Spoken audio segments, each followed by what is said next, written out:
在一片海王类四处游动的深海中央，是一座被称为铜墙铁壁的海底大监狱，守卫戒备极度森严，就连蚂蚁大小的物体也不可能进出。这里就是关押着路飞兄长艾斯的推进城。只不过这个铜墙铁壁也发生过唯一一起越狱事件，那是足以令世界颤抖的恐怖男人金氏的史记。为了逃出这座海底监狱，他甚至不惜锯断自己的双腿，以解除海楼石的禁锢。在深海的潜艇里，一伙海贼正在那里狂欢，他们兴奋地说道：如果这次能够成功，那么就能够加入史记一伙，这个海贼团伙就能取得更大的突破。这本来对海贼团来说是一件极大的好事，可是为首的海贼却捋着那撇小胡子，在那里弹着吉他，并且边弹边发出如同笑一般的哭声。这个小胡子猥琐男解释道：如果史记先生的计划真的成功，那么肯定会使世界不得安宁。我之所以哭泣，是为接下来遭受苦难的人惋惜。此时路飞正带领着众人在船上一边钓鱼一边喊饿，旁边的山治数落他们：谁让你们天天开宴会，现在不想饿着就自己去钓吧。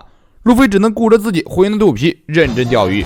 这时候布鲁克那里终于有东西咬钩了，三人拼尽全力，终于钓上来一只大鱼。可是还没等高兴，远处的空中就飞来一只巨大的独角仙，把众人到手的美食给叼走了。此时远处的海岛上，一个身穿海军制服的小女孩正在指挥着独角仙进攻。小女孩愤恨地看着路飞的海贼团，义愤填膺地想要独角仙消灭这些海贼。独角仙一个回手掏，直接冲着船桨袭来。驾驶员弗兰奇看到船只有危险，立马上前阻止。结果弗兰奇的攻击打在独角仙的硬壳上，根本就像没打一样，反而独角仙浑身变红，一道火焰喷吐而来。路飞赶紧上前迎敌，结果也遭受了独角仙火焰的洗礼。正当众人担心路飞的时候，路飞反而露出开心的笑容。又大又强又能喷火的独角仙，我一定要让他成为我们的伙伴。这果然是渣男本色，撩起来不分物种。随后路飞使用橡胶果实能力，将手缠在了独角仙身上，对独角仙说出了自己的愿望。结果独角仙开始乱飞起来，无意间把大神乌索普也给带了上来。乌索普吓得在空中嗷嗷直叫。远处穿着海军制服的小女孩看到这一幕，立马不知所措起来。山治和索隆见势不妙，生怕这两人出什么事情，也跟着跳上去抱住独角仙。独角仙带着众人在海上飞行，突然一下子撞到了岩壁上面，巨大的脚卡在那里拔不出来了。路飞众人爬上岩壁，才发现这是一座岛屿。这时候之前那个穿着海军制服的女孩飞扑上来，凶猛地咬住了路飞的头，对着后面跟来的一群人大喊：这些人是海贼。然而这些人却一眼就认出了他们是草帽一伙，显得相当高兴。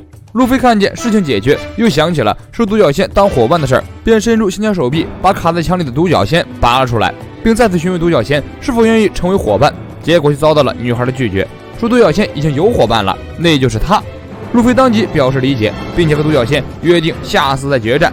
独角仙也答应了路飞的请求。随后众人告诉他们，这座岛屿背面是一座小镇，热烈邀请草帽一伙过去。村民们跟草帽一伙解释，这个女孩叫做杨子，是之前保卫岛屿海军的遗孤，后来遇到了独角仙波斯，与他成为了朋友。由于父亲和海贼作战牺牲的原因，所以内心一直痛恨海贼。人们带领路飞来到了这个小镇，因为这个小镇是由东海移民组成，具有浓郁的东海特色，所以被称为小东海。也正是因为这个原因，岛上的人们对于成员大都出身东海的草帽海贼团很是喜爱。乌索普赶紧给娜美打电话，让他来到岛上，说这里有他的铁粉。只有杨子在一旁愤恨，认为海贼没一个好东西。这时平静的海面上突然探起摄像头，一会儿海贼们正在因为目标出现而兴奋。原来那只巨大独角仙是先前从他们口中的史基先生那里逃出来的，而抓捕这只独角仙就是加入金狮子团队的投名状。此时的娜美将正骑着海上摩托赶往岛屿，就在到岸的时候，看见4个奇葩少年在这里迎接娜美。这4个少年是娜美的狂热粉丝，并且还在后脑勺剃了辣欧的发型。娜美则赏给了自己的粉丝头上一人一个包，让他们给自己带路去村里找路飞。随后在岛上洞穴里，娜美居然看见了粉丝给自己的裸体雕塑，难道这就是传说中的4皇？这个小镇上的居民开始对草帽海贼团的团员们进行认老乡活动。索隆、山治和乌索普都找到了自己的老乡，受老乡的热烈邀请前去做客。先是索隆看到了老乡建的道场，这里的环境和双月村的道场极为相似，不禁勾起了索隆之前被古伊娜击败2000次的回忆。索隆感慨万千，带着道场的孩子们一起训练。山治也到了自己老乡开的餐厅，厨师非常喜欢曾经工作过的巴拉蒂风味，于是让山治品尝自己的菜品。山治吃到那久违的味道，和善地鼓励努力的厨师。但是大神乌索普的思乡之旅就不那么好了。本来以为碰见了家乡的富家小姐，结果却是一位住在纸壳豪宅里的背影杀手，拿着乌索普就是一顿数落。随后众人开起了宴会，盛情款待崇拜的草帽一伙，路飞更是逮到机会大快朵颐。但是只有一旁的杨子对村民的行为非常不满，至于他们为什么要对海贼这么好，转身离开宴会，跑到独角仙那里求安慰。娜美从四皇粉丝口中得知，这个女孩的父亲为了保护村庄死在了海贼的手里，所以她才会那么痛恨海贼。听完这个女孩跟自己如此相似的经历，善良的娜美若有所思。就在这时，水上的潜艇冒了出来，他们是每个人都戴着帽子的阿米格海贼团，并且头领的2个人帽子尤为的大。肥胖的2把手刚想发起冲锋，结果当家的那位小胡子哥居然在这个时候睡着了。2把手刚想把他摇醒，却被手下吓了一跳。在船长睡觉时吵醒是什么后果？难道不知道吗？于是那个胖子率先带头进攻，迫使正在举行宴会的村民们交出独角仙。村民们当然不肯向凶恶的海贼妥协，于是胖子拿起机关枪发动攻击，却被路飞轻松的用香蕉能力挡下，全部奉还了回去。看见机关枪没有用，胖子立马拿起炮弹，并且把罪恶的炮火对准了居民。看见淳朴的居民受伤，草帽一伙3大主力瞬间全部出动，将侵犯的海贼打得七零八落。就在草帽一伙占据主动，义正言辞地说独角仙不会和海贼成为伙伴时，一张网突然向路飞扑来，路飞没来得及躲闪就被捆住，这张网瞬间长出许多尖刺，路飞被扑倒在地，痛苦万分。原来这时小胡子哥醒了过来，对路飞发动了袭击，对路飞狂妄地说，就算你是橡胶人，我也不会轻易善罢甘休的。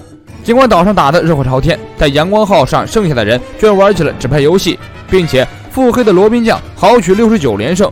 弗兰奇看到岛后面的烟火，还以为是路飞的抓捕独角兽，便带领众人前去支援。米亚格海贼团看见制服了路飞，也不顾被索隆和山治打败的小弟，瞬间开启了嘴炮模式。原来这一胖一瘦2人是兄弟，那个小胡子海贼团团长是王果实能力者，号称能发出120%的捕捉率的网。索隆也不想跟这2个人废话，直接拔刀冲了上去，一阵剑气斩出，直接抵挡住了胖子的枪炮。但此时小胡子不慌不忙，瞬间发出大量的网攻击索隆。索隆使出刀刃尽力劈砍，结果却打不破这看似脆弱的网。原来小胡子发出的网有极强的粘性和韧性，索隆立马被网捆住，和船长路飞吊在了一起。山治看见索隆落败，嘲讽了一句，立马一脚踹了过去。只见那小胡子开启了自残模式，猛喝一口开水。正当山治迷惑的时候，小胡子发射出了蒸汽网，封锁山治的行动。原来这货的恶魔果实能力是吃什么东西就能把什么东西变成网，怪不得要进行自残行为来战斗。正当山治因为抵挡攻击疲惫的时候，小胡子发射出火车铁网，制作成一个笼子，把山治牢牢地困在里面。3大主力竟然全被网困住，吊在了树上面。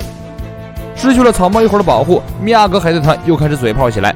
那个胖子拿枪对准了居民，威胁他们交出独角仙，否则就会杀光岛上的居民。这时一直躲在一旁的杨子冲了出来，披着父亲留给自己的军装，手里拿着竹剑，向凶恶的海贼发起进攻。尽管这种行为看起来是以卵击石，但这也是杨子内心的坚守与倔强。自幼孤苦伶仃的他，跟大独角仙波斯是最好的朋友，他说什么也不能再让海贼夺去他重要的人。残忍的海贼装作优雅，却用枪对准了一个小女孩。就在千钧一发之际，正在土里换壳的波斯冲了出来，救下了他最好的朋友杨子，并且用他巨大的身躯和强大的力量，一下横扫了一片海贼。正当村民欢呼认为有救的时候，口吞火把自残的小胡子放出了用火焰构成的网，波斯受到了火焰的攻击，支撑不住掉在地上，失去了反抗的能力。村民们不想交出波斯，但是如果不这样的话，他们美好的家乡就会被海贼毁灭。与村民生活在一起的波斯读懂了村民的无奈，只能万般不舍地向海贼走过去。小胡子得意的使用能力放出了铁笼，装腔作势的让波斯进去好好休息。就在所有村民都无奈的时候，杨子一个人带着泪大喊冲了过去，因为他想永远和波斯在一起。此时他的脑中全是先前和波斯在一起的回忆，一只大甲虫和一个孤苦的女孩的回忆，但最终他还是无力的跌在了地上。就在波斯要走进铁网的时候，被挂在树上的路飞不顾身体的疼痛，拼尽全力挣开了铁网的一边，一拳把波斯打回树林中。